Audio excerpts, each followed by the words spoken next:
Chris Auchenvold. Thank you, Mr. Speaker.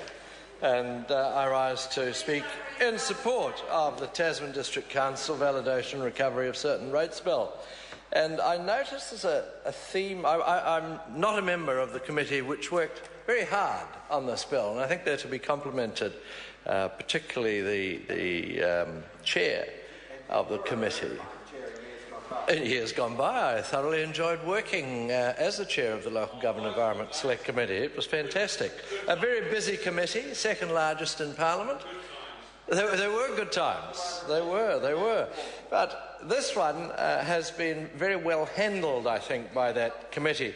And I was interested to hear Moana Maki, something of a veteran politician herself, say that she would rise reluctantly to, or sadly, to support this bill. And that seems to have been, Mr. Speaker, a sentiment that's been expressed by almost every speaker. And without having been party to the submissions and the detail of it, I have reflected as to why that might be. And I reflected, how did this whole thing come about?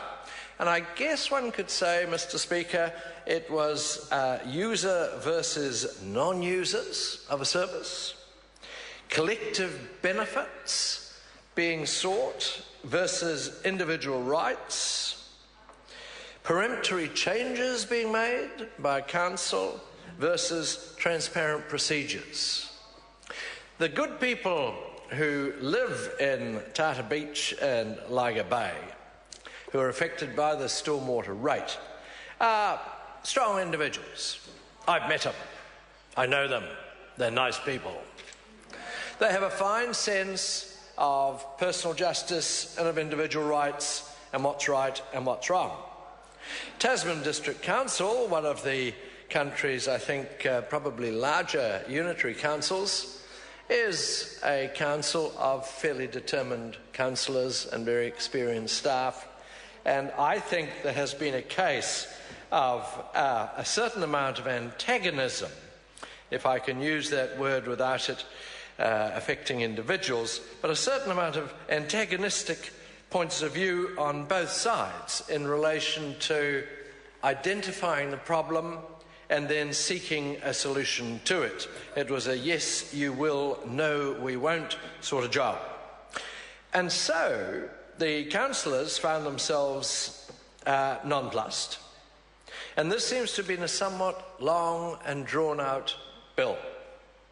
Observers could say there was an element of wishing it would go away or hoping that the antagonism would stop. They do, I understand, that they have tried a variety of mediation techniques and of discussions and of listening to individuals, listening to one another to seek settlement. It didn't happen.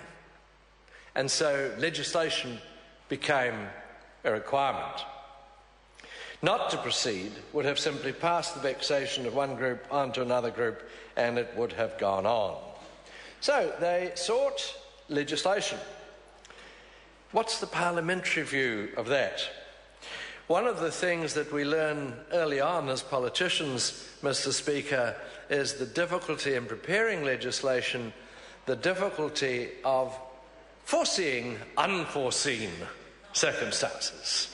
And New Zealand, I think, if you look at it statistically, has its fair share of re-legislating or corrective legislation to correct for things that were not foreseen.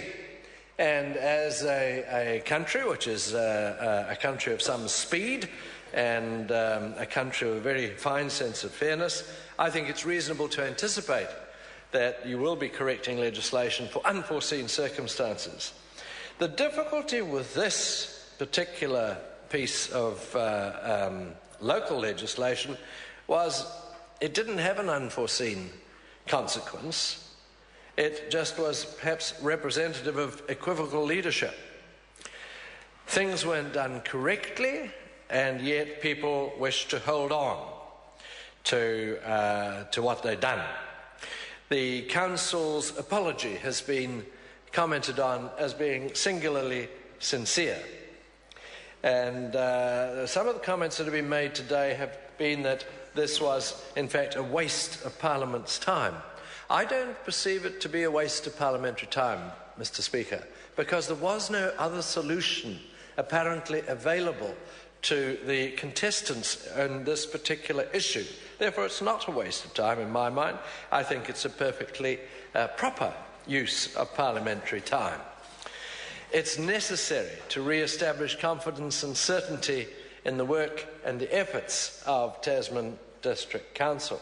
We've heard from a variety of speakers on this bill, from Maggie Barry, Jackie Dean, Paul Goldsmith, Nicky Wagner, Andrew Williams, Moana Mackey and others. People, one could say, fairly experienced in the ways and workings of district councils. And if we were not to pass this bill, then people would be deprived of their rights, and the consequences would be very long and drawn out. Again, we come to the point that's been made, Mr. Speaker, that the good of the community has to be borne by the whole of the community to create collective benefits. That's okay as long as the whole of the community is in a position to share the benefits.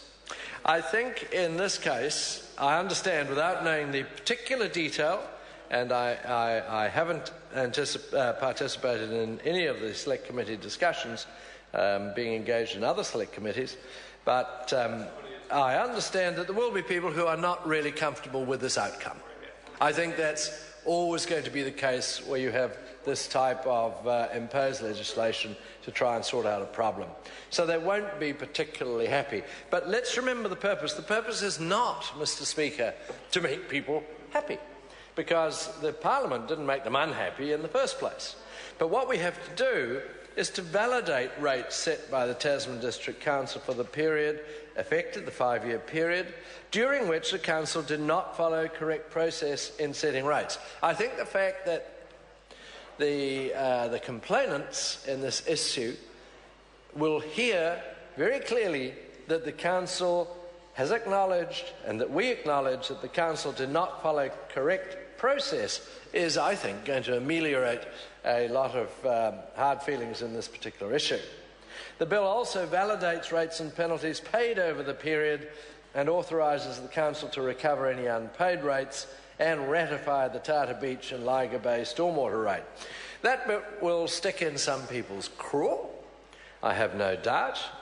They will feel they was robbed and that it's not a fair way to do it. I'm assured by members of the committee, Mr. Speaker, that every other possibility was exhaustively examined. And having been a member of that particular committee for about 3 years, I'm very familiar with the excellent advice the committee gets, the work of the local government officials who advise the committee, and the sincerity and commitment of the individual members of Parliament from all houses, from all parties. And it is one of the committees, I think, which demonstrates a lot of bipartisan approaches to the work in hand. One of the things I take confidence from, particularly, Mr. Speaker, is that National's better local government reforms will help make local government more efficient, responsive and well-focused.